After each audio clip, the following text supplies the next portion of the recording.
Everyone, welcome back to my channel. My mafia classmate का next episode लेकर आई हूँ। प्लीज़ चैनल को सब्सक्राइब करना, लाइक करना एंड कमेंट करके बताना ये एफएफ कैसा लग रहा है आप सबको। तो पिछले एपिसोड में हमने देखा था वांग जी ने निये मिंजू और मिंग्याओ को एक मौका दिया था। निये मिंजू को एक मौका दिया था अपने प्यार को लेकर जीने का और मिंग्याओ को एक मौका दिया था अपने आप को सुधार के जीने का। तो वो दोनों क्या करने वाले हैं, चलिए देखते हैं। निये मिंजू जो मिंग्याओ के सामने खड़े थे, मिंग्याओ जिसने अपनी आंखों को उठाने का हिम्मत नहीं किया। हाँ, ऐसा ही तो होता है, जब हम किसी से प्यार करते हैं तो उसके सामने कुछ गलत करके हम उसके आंखों में नहीं देख सकते। मिंग्याओ के साथ भी यही हो रहा था। सारे लोग बहुत ही सीरियस थे। अंकल कुरैन, लैन शिचैन, जियांग चैंग, विंग, निये हुएसांग, सोंगलैन, वांग जी सभी के सभी बहुत ज़्यादा सीरियस थे और सभी शांत थे। निये मिंजू ने लगभग 5 मिनट बाद अपने मुंह को खोला और बोला, गुआंग्याओ, पता नहीं कब, कैसे, किस तरीके से मैं तुमसे प्यार कर बैठा हूँ, मुझे नहीं पता। यह सुनकर एक अजीब सा ही खुशी का लहर मिंग्याओ के अंदर भर उठा था। उसके आंखों में आंसू आ गए थे। उसने अपने दांतों तले अपने होठों को दबा लिया था। लेकिन निये मिंजू का बोलना ख़त्म नहीं हुआ था। निये मिंजू ने और कहा, मेरा प्यार सच्चा है, लेकिन मैं तुम पर ट्रस्ट नहीं करता। तुमने उस इंसान पर हमला किया था, उस इंसान के लिए बुरा सोचा था जो मेरे ज़िंदगी में बहुत इम्पोर्टेंस रखता है। वो विंग है। मैं कोशिश कर रहा हूँ तुम पर भरोसा करने का, लेकिन फिर भी नहीं हो रहा है। गुआंग्याओ ने अपने दिल को संभाल लिया। वो ये सुनने के लिए तैयार है। वो निये मिंजू से दूर जाने के लिए तैयार है। उसे पता है अभी निये मिंजू उससे कहेगा कि मैं तुम्हें अपने साथ नहीं रखूँगा या फिर तुम्हें मुझसे दूर जाना होगा। वो तैयार है, हर एक सज़ा के लिए तैयार है। लेकिन निये मिंजू ने जो कहा उसके लिए वो तैयार नहीं था। निये मिंजू ने कहा, मैं तुम पर भरोसा करना चाहता हूँ गुआंग्याओ। क्या मेरे साथ रह के मुझे भरोसा दिलाओगे कि तुम एक अच्छा पार्टनर हो और तुम एक अच्छे इंसान बन चुके हो? बताओ गुआंग्याओ, क्या तुम मुझे ये भरोसा दिला सकते हो? क्या तुम मेरे साथ रह सकते हो? गुआंग्याओ ने अपनी नज़रों को अब जाके उठाया। उसके आंखों में आंसू थे और वो बच्चों की तरह रो रहा था। उसने तुरंत अपना सर झुका लिया, जैसे किसी मंदिर में माथा टेकते हैं ना, ठीक वैसे। और उसने ये विंग के सामने किया था। विंग तुरंत उठकर खड़ा हो गया था।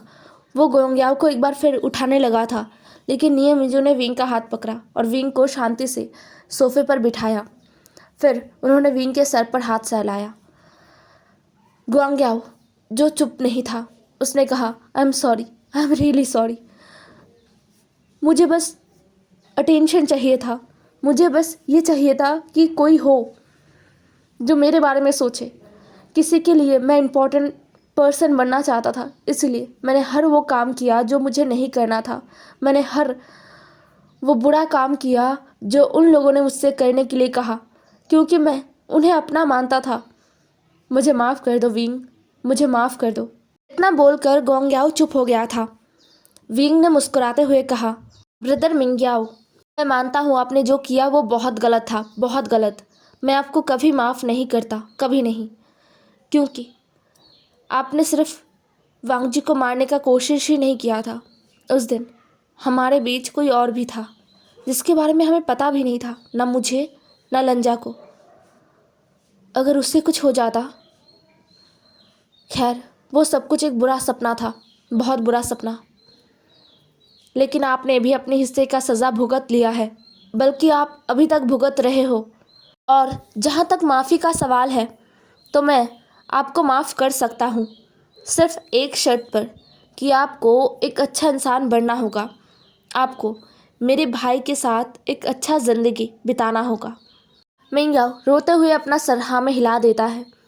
सच में इस दुनिया में बहुत लोग हैं जो बहुत अच्छे होते हैं, बस फ़र्क इतना है कि हमें पहचानना होगा कि कौन अच्छा है और कौन बुरा है।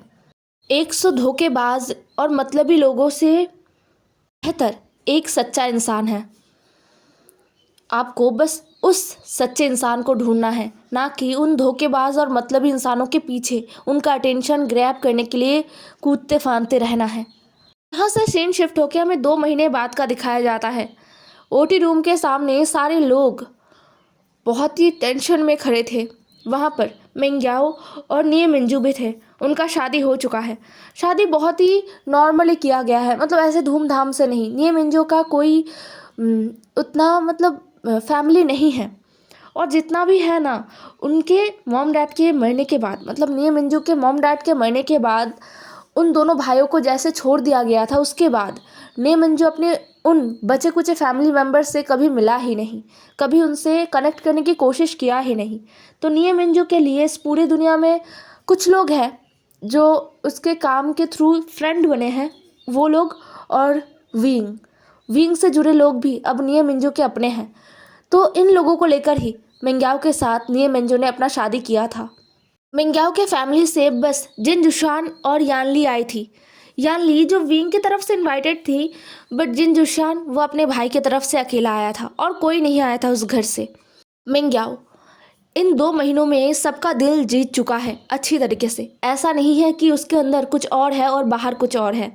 वो अब एक शांति का ज़िंदगी बिताना चाहता है निये मिंजू के साथ, और वो अब सबको खुश देखना चाहता है। उसके ज़िंदगी में जितने भी लोग हैं ना, उन सबको वो खुश देखना चाहता है, और उनके पीछे वो अपना पूरा एफर्ट लगाएगा। खैर, अभी हॉस्पिटल कॉरिडोर में मिंग्याओ, निये हुएसांग, निये मिंजू, सोंगलैन, वांगजी, लैन शिचैन, लैन कुरैन, ये सभी थे। जियांग चैंग अपने फादर को लाने गया है। उनका तबीयत, मतलब जियांग फैमिया का तबीयत ठीक नहीं है, इसलिए जियांग चैंग पहले तो उन्हें लाना नहीं चाहता था, लेकिन वो ना घर पे और ज़्यादा टेंशन कर रहे थे। उन्हें बहुत ज़्यादा पैनिक कर गए थे वो विंग के टेंशन में, इसलिए जियांग चैंग को जाना पड़ा। विंग ओटी रूम में है।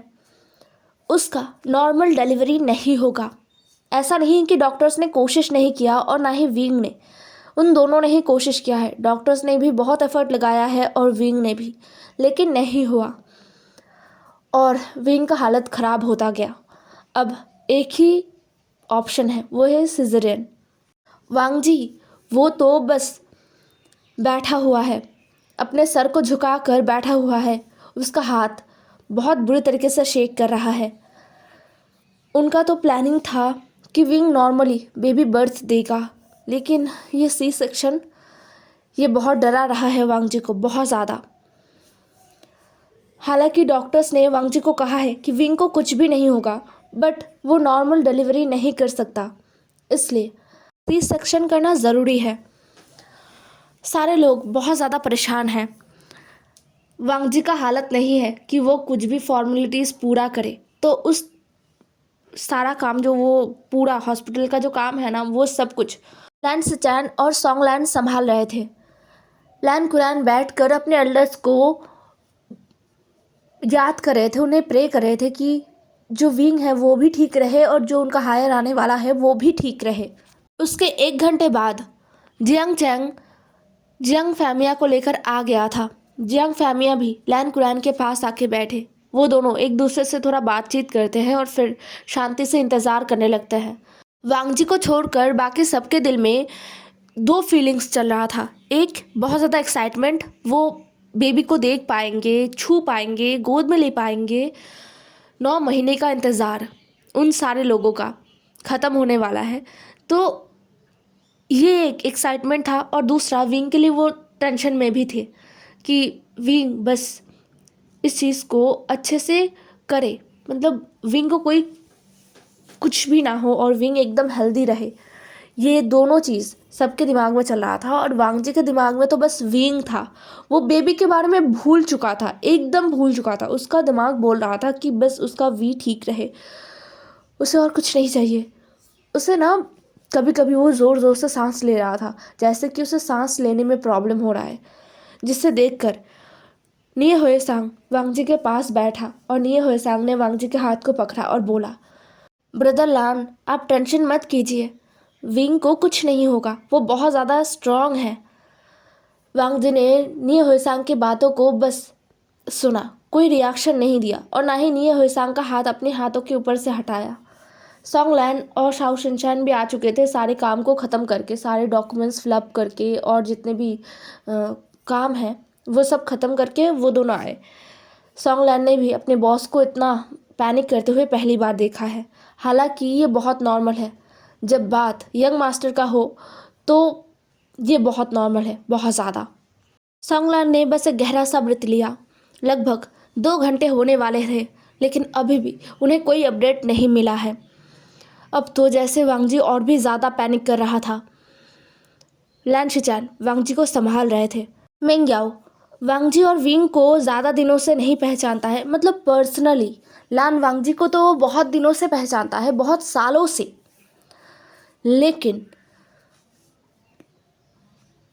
पर्सनली वो लान वांग जी को पहचानता नहीं था और इस लान वांग जी को तो बिल्कुल भी नहीं। लेकिन विंग के प्रेगनेंसी के ये 2 महीने जो मिंग्याओ ने विंग को और लान वांग जी को एकदम करीब से देखा है ना, तब जाके मिंग्याओ को रियलाइज़ हुआ कि असली प्यार होता क्या है। एक्चुअली प्यार क्या है? प्यार में इंसान अपना सब कुछ कुर्बान कर सकता है। प्यार में इंसान एकदम ज़ीरो से ऊपर एकदम हाईएस्ट लेवल पर ग्रो कर सकता है। प्यार में इंसान उस ऊंचाई से नीचे गिर सकता है। प्यार में इंसान पागल हो सकता है। प्यार में इंसान मर सकता है।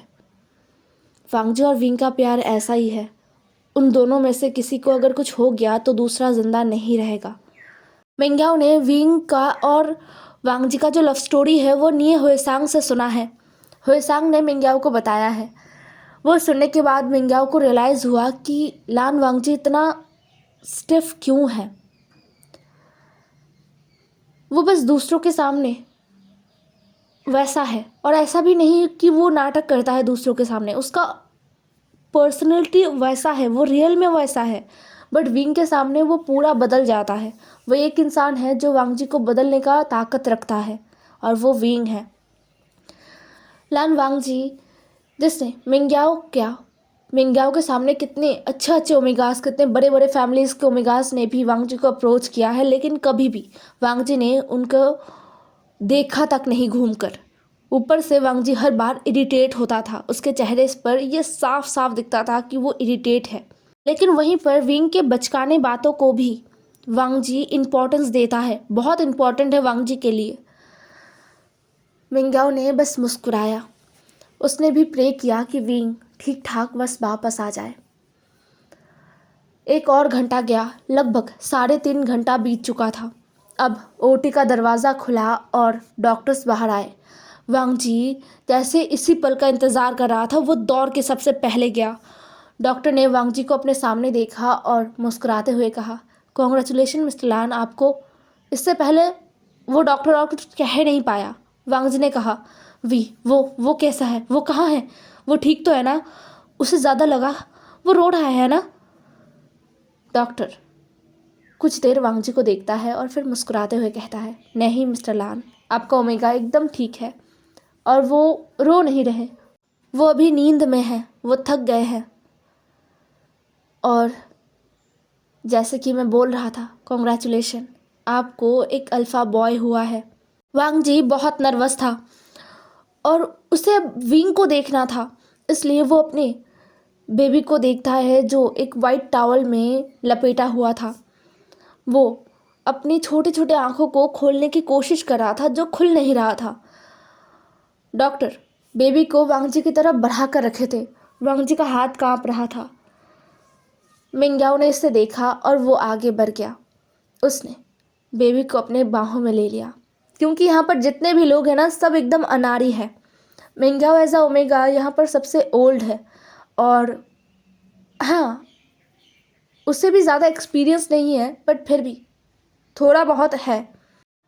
मिंग्याओ जिसने बेबी को पहले गोद में लिया और तुरंत निये हुएसांग, जियांग चंग, वो सब मिंग्याओ के करीब आ गए थे। जियांग चंग जो एक्साइटमेंट में चिल्ला देता है और कहता है, ये कितना छोटा है, इसे कैसे लूँगा मैं, ये तो गिर जाएगा मेरे हाथों के उंगलियों के गैप से ही ये गिर जाएगा। जिसे सुनकर मिंग्याओ हंस पड़ा। उसने बोला, नहीं, ऐसा कुछ नहीं होगा।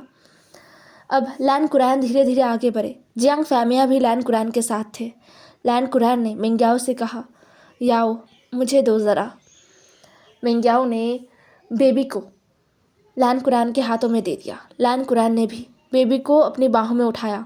बेबी को बाहों में उठाने के बाद लैन कुरैन को याद आया कि बहुत साल हो चुके हैं। सच में बहुत साल हो चुके हैं। आखिरी बार उन्होंने न्यू बॉर्न बेबी को उठाया था जब वांग जी जन्मा था, और उन्होंने वांग जी को ही ऐसे ही अपने बाहों में उठाया था। तब वांग जी के फादर यहाँ नहीं थे, वो बिज़नेस ट्रिप पर थे। लैन कुरैन ने ही अपनी सिस्टर इन लॉ के साथ हॉस्पिटल में, वो अकेले थे, उनके साथ और कोई नहीं था। और जब वांग जी पैदा हुआ तब उन्होंने ही पहले वांग जी को गोद में लिया था। हाँ, तब शिचैन था, लेकिन वो छोटा था ना। उन्होंने इस बात को याद किया और फिर वांग जी की तरफ देखा। वो बच्चा कितना बड़ा हो चुका है, वो अब खुद फादर बन चुका है। ये सोचते हुए भी लैन कुरैन को बहुत इमोशनल फील हो रहा था। उन्होंने अब इस प्यारे से नन्हे से बच्चे को देखा जो उनके गोद में था, और अब उसने अपने आँखों को खोल लिया था इतनी देर मशक्क़त करने के बाद। और वो लैन कुरैन को बस देखे जा रहा था, अपने आँखों को झपका रहा था और लैन कुरैन को देख रहा था। लैन कुरैन ने अपनी मुस्कुराहट दिखाते हुए कहा, क्या तुम्हें अपना ग्रैंडफादर पसंद आया? जैसे कि बेबी को ये बात समझ में आ गया है, बेबी ने अपना हाथ आगे बढ़ा दिया और उसने लैन कुरैन के दाढ़ी को पकड़ लिया और वो हंसने लगा, जिसे देखकर जियांग फैमिया ज़ोर से हंस पड़े। उन्होंने कहा, कुरैन, ये देखो, मेरा ग्रैंडसन ये तुम्हें पसंद करने लगा है। इस दुनिया में कोई तो बच्चा है जो तुम्हें पहली बार देखकर ही पसंद कर चुका है। देखो ये कितना ब्रेव है, आगे चलकर सच में ये अपने फादर को भी पीछे छोड़ देगा। लैन कुरैन ने भी मुस्कुराया। अब जियांग फैमिया ने अपने ग्रैंडसन को उठा लिया और उन्होंने कुछ देर खेला। फिर एक एक करके सारे लोग लेने लगे। नी मिंजू सबसे आखिर में थे। वो डर रहे थे, वो बहुत डर रहे थे।